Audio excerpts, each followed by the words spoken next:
Now on to the business meeting.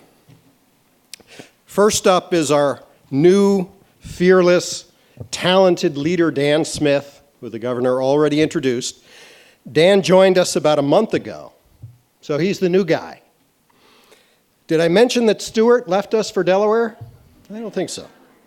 In case you don't know Dan, there probably are like 3 people under this tent that don't know him. Dan is a rising star on the Vermont landscape. He's a remarkable Vermonter who has deep roots here and a keen understanding of our people and institutions. He's going to be a valuable asset for your Vermont Community Foundation as it continues to broaden its impact across the state. Please join me in a warm second welcome for Dan Smith, the new CEO and president of the Vermont Community Foundation.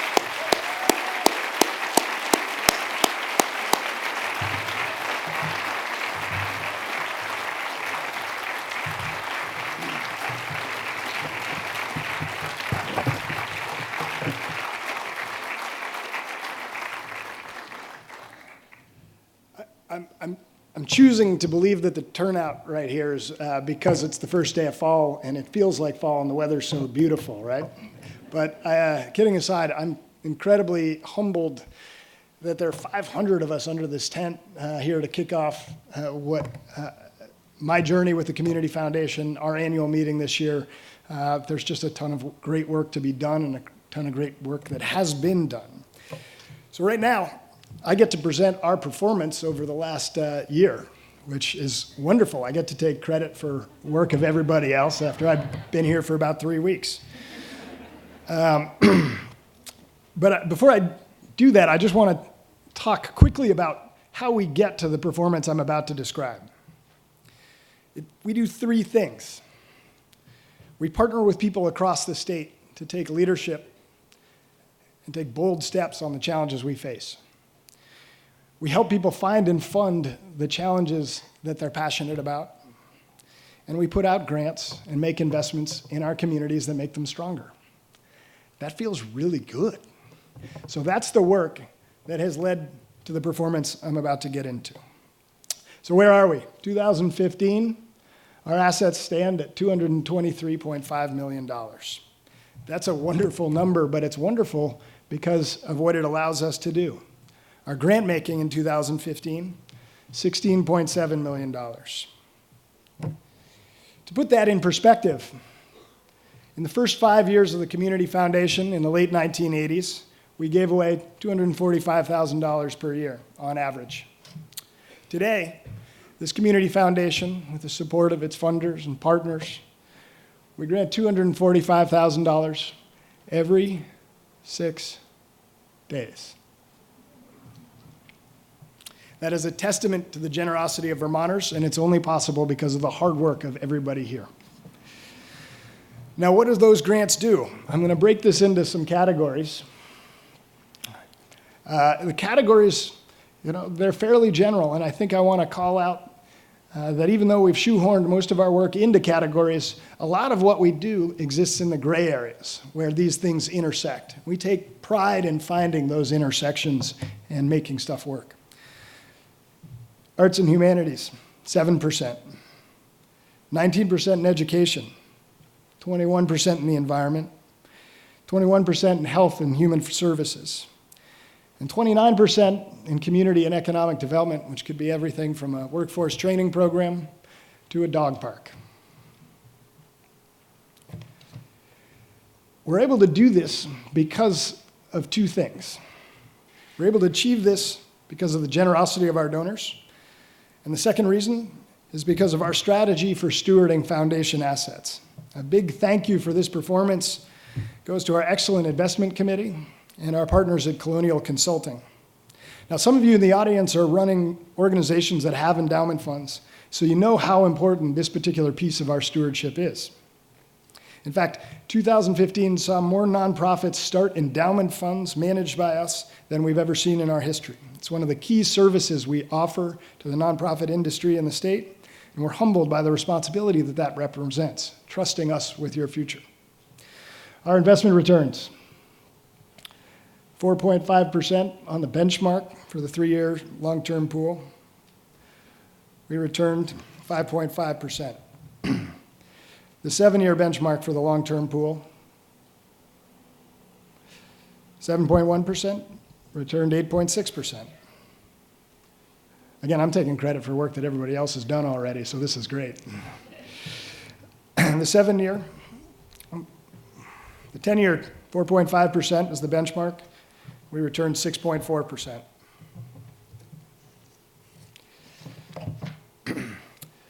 A key piece of this investment management and these assets is Vermont investments. It's a growing part of our pool and our strategy and a growing part of our mission. It's one of the areas I'm most excited about at the foundation. We've presented $8.6 million invested in things like affordable housing, business development, entrepreneurial enterprises, food and farm enterprises, energy. In many cases, our investments are working as hard as our grants to make Vermont communities stronger, and we're proud of that work. Our partners include the Vermont Housing Finance Agency, the Vermont Land Trust, Sun Common, Vermont Smoke and Cure, the Vermont Community Loan Fund. Excellent partners across the state. So within the foundation, we have grants across an array of things, and we're broad on many things. Certain partners allow us to go a little bit deeper. Thanks to our supporting organizations and many of our component funds, we're able to really dig into some key issue areas in the state of Vermont. The J. Warren and Lois McClure Foundation, which envisions a future that no promising job in Vermont is unfilled due to a lack of qualified applicants.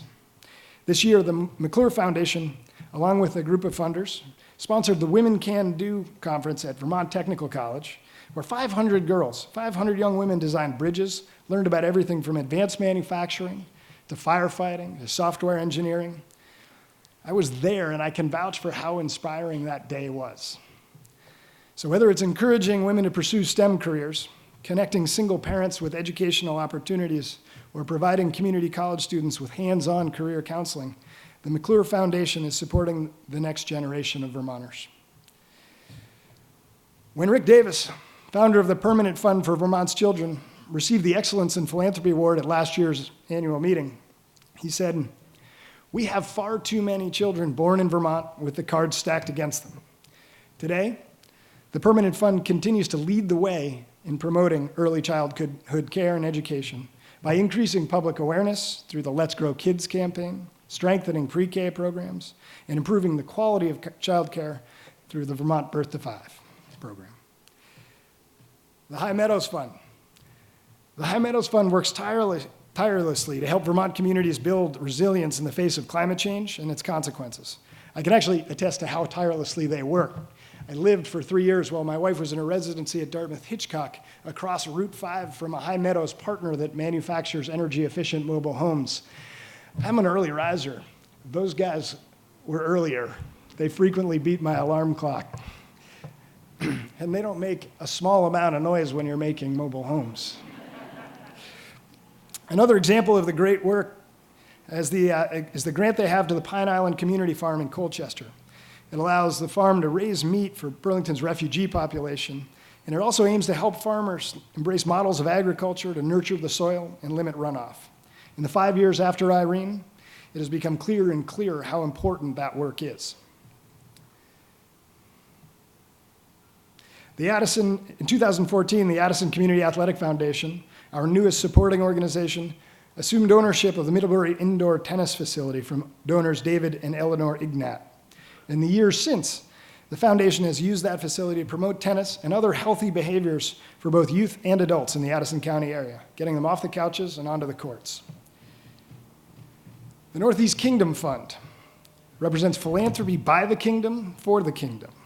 Grants made through the fund are vetted by a committee of local residents and provide support for everything from summer camps to anti-poverty programs. The Northeast Kingdom Fund is really important to the foundation. It represents our first fund dedicated to a specific region of the state. And its success, its performance over time has inspired us to start thinking about how we might do the same for other areas around the state. So we'll touch on that in a minute. The Samara Fund. Samara is dedicated to supporting the work of Vermont's LGBTQ and HIV/AIDS organizations. Though much progress has been made, events like the tragedy in Orlando this summer remind us that there is still tremendous work to be done.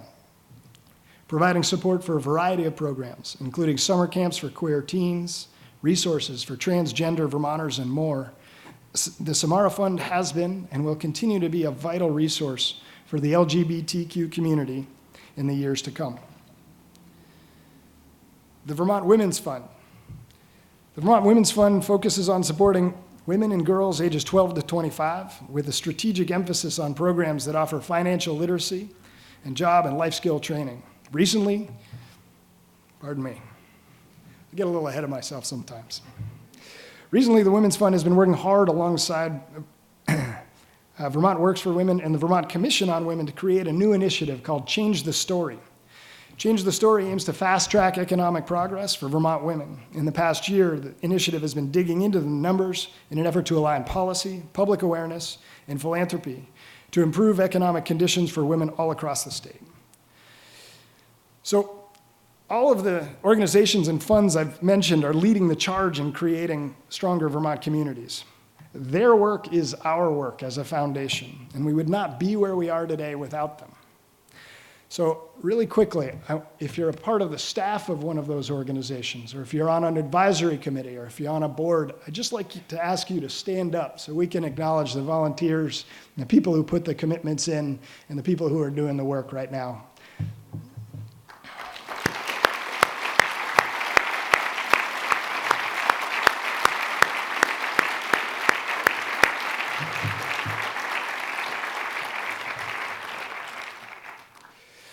Internally to the foundation, we've also been hard at work at some long-term strategic initiatives. 2016 marks the 5th year of the Food and Farm Initiative, and we're excited to see some amazing progress on that front. I'm looking forward to hearing more from Jen Peterson in just a few minutes. And our Philanthropic Leadership Fund drives a lot of our strategic initiatives and helps us lead the way in growing the power of philanthropy across the state. Last year, it supported the latest edition in our Understanding Vermont series. Opportunity, a document that highlights key issue areas where we believe philanthropy can have a powerful impact right now.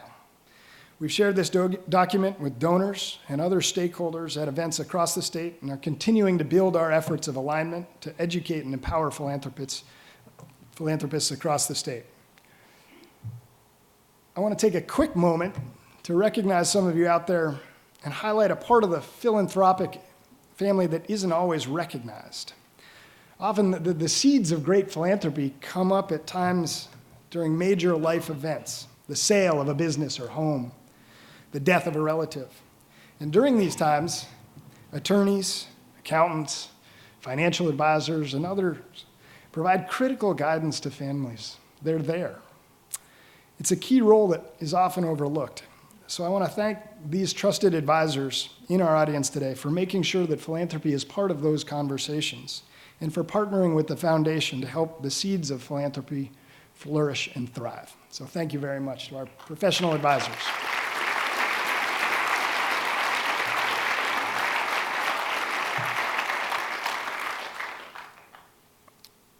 There's some new faces at the foundation. This year, we're excited to welcome Michael Gabriel to our staff as a senior accountant and analyst. Mike is a native Vermonter who cut his teeth playing tight end at Hartford High School. Go Hurricanes. And we're also excited to welcome in the beginning of October, Elizabeth Marks. Liz will join us as a philanthropic advisor with a special focus on southwestern Vermont. Her knowledge, expertise, and love of that area are going to help us build a stronger focus in that part of the state. And then there's that guy. So, more from him in a minute, too.